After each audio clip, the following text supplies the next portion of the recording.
Hello students, our next topic is capacitance. Capacitance word comes from capacity.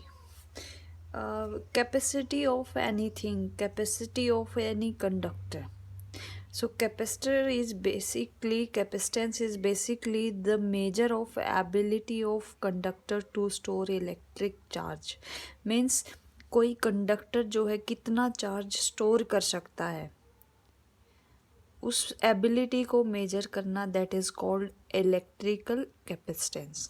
ठीक है, means जितना ज़्यादा charge store करेगा उतना ज़्यादा पोटेंशियल होगा। So charge is directly proportional to potential and for proportionality sign दे वहाँ यहाँ पे क्या आएगा, एक कांस्टेंट। तो कांस्टेंट सी, दैट उसको हम कहेंगे इलेक्ट्रिकल कैपेसिटेंस। ठीक है, so electrical capacitance is equal to charge upon potential and unit of charge is coulomb and unit of potential is volt. So 1 coulomb upon 1 volt, that is equal to 1 farad. So the unit of electrical capacitance is farad. SI unit is farad. और बाकी जो है हम इसको micro में भी convert करेंगे। ये स्मॉल यूनिट्स हैं इसकी। 1 micro farad is equal to 10⁻⁻6 farad. Micro farad is equal to 10⁻12 farad and 1 nano farad is equal to 10⁻9 फेरेड।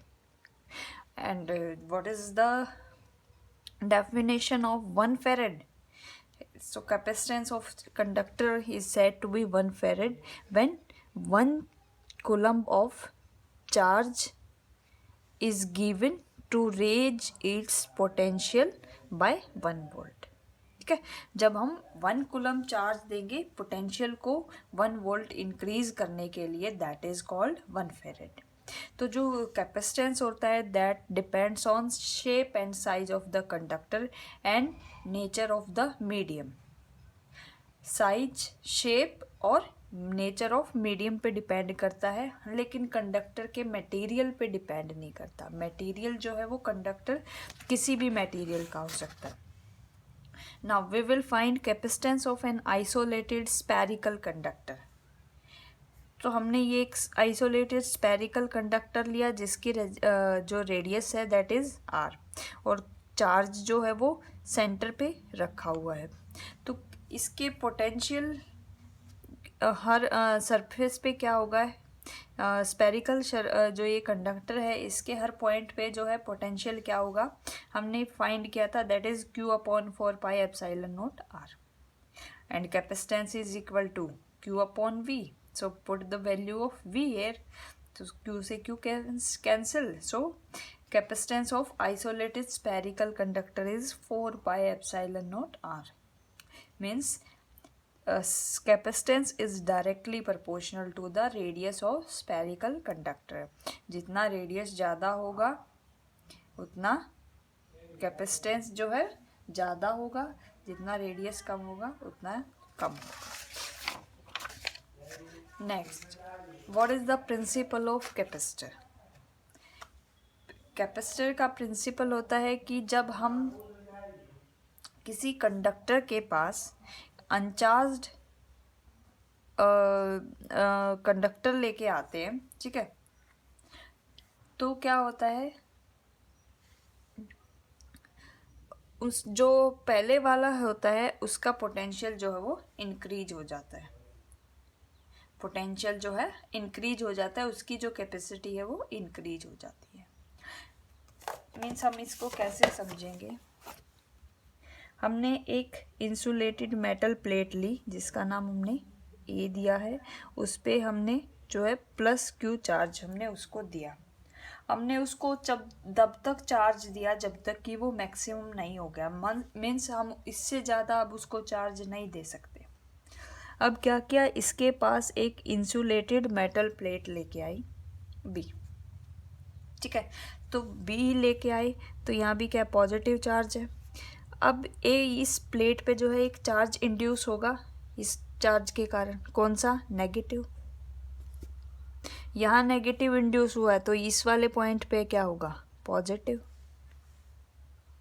अब ये जो इंड्यूस हुआ है नेगेटिव चार्ज, ये क्या है, पॉजिटिव चार्ज को के इफेक्ट करेगा, इसके जो है इफेक्ट इसको कैंसिल करेगा, मीन्स कैंसिल करेगा तो इस प्लेट का पोटेंशियल क्या होगा, कम होना स्टार्ट होगा। प्लस चार्ज इसको इंक्रीज करेगा, लेकिन ये क्या है, नेगेटिव चार्ज पास है, पॉजिटिव दूर है, तो इफेक्ट ज़्यादा किसका होगा, नेगेटिव चार्ज का। नेगेटिव चार्ज का ज़्यादा होगा तो मीन्स ये इसका पोटेंशियल कम करेगा। अब हमने इसको मैक्सिमम पोटेंशियल दिया था पहले, लेकिन अब इसका जो है पोटेंशियल इस बी प्लेट के कारण क्या हो रहा है, कम हो रहा है, मीन्स इसकी कैपेसिटी और बढ़ गई। अब हम इसको और चार्ज दे सकते हैं, इसका जो है और चार्ज दे सकते हैं, तो इसकी की जो है पोटेंशियल और इंक्रीज हो जाएगा। अब अगर हम इस वाले एंड को अर्थ से कनेक्ट कर देते हैं तो क्या होगा, ये पूरा पॉजिटिव चार्ज अर्थ में चला जाएगा, तो यहाँ पे सिर्फ क्या रह जाएगा, नेगेटिव चार्ज। ये पूरा नेगेटिव चार्ज होगा तो ये इसके इफेक्ट को जो है और कम करेगा, मीन्स इसका पोटेंशियल जो है और कम हो जाएगा, मीन्स हम इसको और चार्ज दे सकते हैं। तो यही जो है प्रोसेस चलता रहेगा कि इसका पोटेंशियल जो है वो इंक्रीज होता रहेगा। मीन्स हमने एक क्या किया, इंसुलेटेड कैप कंडक्टर जो है उसकी कैपेसिटेंस बढ़ा दी by bringing uncharged earth conductor. So this is the principle of parallel plate capacitor. ये जो हमारा पैरेलल प्लेट कैपेसिटर का प्रिंसिपल था कि अगर हम किसी चार्ज्ड कंडक्टर के पास अनचार्ज्ड कंडक्टर लेके आते हैं तो उसका जो है पोटेंशियल बढ़ जाता है, उसकी कैपेसिटी जो है वो इंक्रीज हो जाती है, क्योंकि जो हम चार्ज दे रहे हैं उसके कारण वहाँ पे एक इंड्यूस चार्ज जो है प्रोड्यूस हो जाता है, जिसके कारण जो है उस पोटेंशियल का इफेक्ट कम हो जाता है और हम उसको फिर और भी चार्ज दे सकते हैं। So this is the principle of parallel plate capacitor. Now we will find the capacitance of parallel plate capacitor. ठीक है, हमने दो कंडक्टिंग प्लेट ली A और B, इसको जिसकी डिस्टेंस जो है D है और दोनों जो है इंसुलेटेड मीडियम से सेपरेटेड है, दोनों की जो बीच की डिस्टेंस है दैट इज D। तो डायरेक्शन ऑफ इलेक्ट्रिक फील्ड क्या होगी, पॉजिटिव टू नेगेटिव, और B को हमने B प्लेट को क्या किया, अर्थ किया। तो अब हमें पता है हमने इलेक्ट्रिक फील्ड इंटेंसिटी निकाली थी पैरेलल प्लेट्स की, that is equal to sigma upon epsilon naught, and we know that there is a relation between potential gradient and electric field intensity, that is E equal dV over dr। ये था small part के लिए। अगर हम whole part के लिए लेंगे तो क्या होगा, V upon D, D is distance and V is potential. So V equal, यहाँ से V की वैल्यू क्या होगी, E multiply D, and value of E is sigma upon epsilon not. तो वैल्यू पुट करेंगे तो V की value I sigma D upon epsilon not. हमें निकालना क्या है, फाइंड क्या करना है, कैपेसिटेंस। कैपेसिटेंस क्या होता है, Q over V। Put the value of V, value put करेंगे तो क्या आ गया, Q epsilon not upon sigma D। अब सिग्मा की वैल्यू भी हमें पता है क्या होती है, सिग्मा क्या होती है, surface charge density, that is equal to charge per unit area. Value put की Q upon A, so it becomes A epsilon naught upon D. So capacitance of parallel plate capacitor is epsilon naught A upon D. अब अगर spherical capacitor लेते हैं या cylindrical capacitor लेते हैं, उनके लिए भी यही होता है, लेकिन ये हमारा सिलेबस में नहीं है, तो इसलिए हम इनकी सिर्फ जो है डेरिवेशन याद रखेंगे कि किसके इक्वल होता है। स्पेरिकल कैपेसिटर का इक्वल होता है 4 pi epsilon naught A B over B minus A, और सिलेंड्रिकल का होता है 2 pi epsilon naught L upon 2.303 log 10 B upon A. ठीक है, अब next is combination of capacitor. तो फर्स्ट इज जब हम कैपेसिटर को सीरीज में कंबाइन करते हैं, ठीक है, मीन्स एक के बाद एक दूसरे से कनेक्ट हैं अगर कैपेसिटर, तो देखो हमने एक पोटेंशियल दिया V दोनों सबको और चार्ज दिया Q। अब हमने चार्ज दिया Q तो सबको चार्ज क्या है, सेम जाएगा। सबके लिए C1 C2 सब में चार्ज क्या होगा, सेम होगा। लेकिन सबकी कैपेसिटी अलग अलग है तो सबका पोटेंशियल अलग अलग होगा। तो C1 के अक्रॉस V1, C2 के अक्रॉस V2 एंड C3 के अक्रॉस V3। तो जब हम V1 की वैल्यू फाइंड करेंगे that is Q upon C1, V2 Q upon C2 and V3 Q upon C3। और होल सिस्टम का जो पोटेंशियल क्या होगा, V combination of all, so V equal V1 plus V2 plus V3।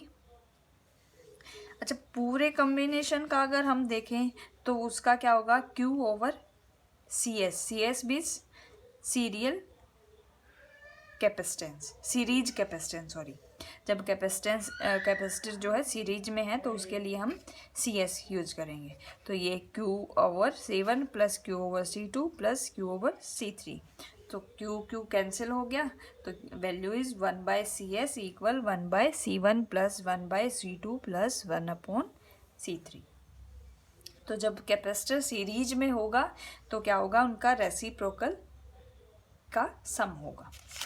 अब है next is capacitor in parallel combination. जब parallel में होंगे तो क्या होगा, जब पैरेलल में होंगे तो हमने Q चार्ज दिया। अब जो Q चार्ज है वो डिफरेंट पाथ से जाएगा, तो मीन्स हर एक के लिए, हर कैपेसिटर के लिए चार्ज क्या होगा, अलग अलग है। तो C1 के लिए Q1, C2 के लिए Q2, C3 के लिए Q3। अब लेकिन सबका पोटेंशियल क्या रहेगा, सेम, क्योंकि सबका ये वाला एंड पॉजिटिव से कनेक्ट है और ये वाला एंड नेगेटिव से कनेक्ट है, तो सबका क्या है, पोटेंशियल सेम रहेगा। तो अब चार्ज क्या रहेगा यहाँ पे, Q1 equal C1V, Q2 C2V और Q3 C3V। और पूरे उसके लिए चार्ज क्या होगा, Q1 प्लस Q जो था ये किसके इक्वल था, Q1 plus Q2 plus Q3। Value put करेंगे तो capacitor in parallel combination is C1 plus C2 plus C3 means sum of all individual capacitance. ठीक है, पैरेलल में जो है सीधा सम होता है और सीरीज में हम रेसिप्रोकल का सम करते हैं। Next is energy stored in a capacitor. Energy जो स्टोर होती है वो क्या होती है, अब देखो जब कैपेसिटर में चार्ज स्टोर होता है तो कुछ एनर्जी जो है क्रिएट होती है, ठीक है, एनर्जी जो है लॉस्ट होती है। अब लेकिन चार्ज क्या रहता है, सेम रहता है, चार्ज तो सेम होता है। तो उसका जो पोटेंशियल डिफरेंस है, अगर हम किसी कैपेसिटर को जो है Q चार्ज दे रहे हैं तो उनका पोटेंशियल डिफरेंस क्या होगा, Q अपॉन C। तो हमारी जो एनर्जी स्टोर होती है वो किस फॉर्म में होती है, वर्क डन फॉर्म में। मीन्स हम वर्क निकालेंगे, वर्क डन क्या होता है, V into D Q and what is V, Q over C into D Q. ये हमारा स्मॉल वर्क डन है। तो हमें फुल के लिए निकालेंगे तो क्या हो जाएगा, integration over Q over C into D Q. 1/C बाहर आ जाएगा और कहाँ से कहाँ तक होगा, 0 टू Q। तो यहाँ Q का इंटीग्रेशन क्या होता है, Q²/2। तो वैल्यू क्या आई, 1/C Q²/2। जो ये हमारा वर्क डन आया है ये क्या है, एनर्जी स्टोर है, मतलब एनर्जी जो है वर्क डन की फॉर्म में स्टोर हुई है। तो एनर्जी हमारी क्या आएगी, Q²/2C। अब हमें पता है Q किसके इक्वल होता है, CV के टर्म में, CV के इक्वल। तो अगर हमें दूसरी फॉर्म में कन्वर्ट करना है तो Q की वैल्यू रखेंगे CV। तो हमारा ये आ गया हाफ CV²।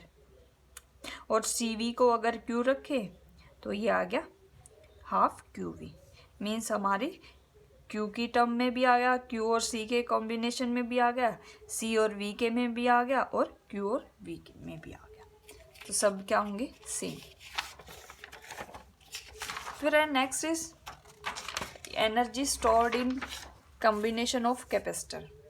कॉम्बिनेशन में कैसे स्टोर होगी, जब सीरीज में होता है तो क्या होता है, 1/CS equal 1/C1 C2 plus 1/C3। हमें पता है एनर्जी किसके इक्वल होती है, 1/2 क्यू स्क्वायर अपॉन सी, क्योंकि सीरीज कम्बिनेशन में चार्ज क्या रहता है, सेम रहता है थ्रू आउट, और ये चेंज हो जाएगा, कैपेसिटी जो है अलग अलग होती है, तो क्या हो जाएगा 1/C1, 1/C2, 1/C3 मल्टीप्लाई करेंगे तो क्यू स्क्वायर बाई 2C1, ये क्या होगी U1, U2, U3। तो total energy equal to energy stored in first capacitor plus energy stored in second plus energy stored in third and so on. In parallel combination में capacitor is equal to C1 plus C2 plus C3, और energy stored क्या होती है CV square. तो यहाँ पे C हमारा जो पोटेंशियल है वो सेम रहता है, और कैपेसिटेंस क्या होगा C1 C2 C3, तो हमारी वैल्यू ये आ गई, वैल्यू पुट की तो वही टोटल जो है हमारी एनर्जी वो क्या होगी U1 plus U2 plus U3। Next we will find energy density in parallel plate capacitor. What is energy density? Energy density is the total energy per unit volume. Total energy per unit volume. Total energy is half CV square and volume is A into D, means area multiply D distance. ठीक है, हमें पता है parallel plate में capacitor क्या होता है, epsilon not A upon D and V is ED.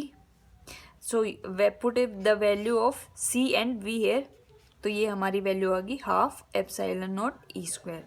So energy density is equal to half epsilon naught E square and unit of energy density is joules per metre cube.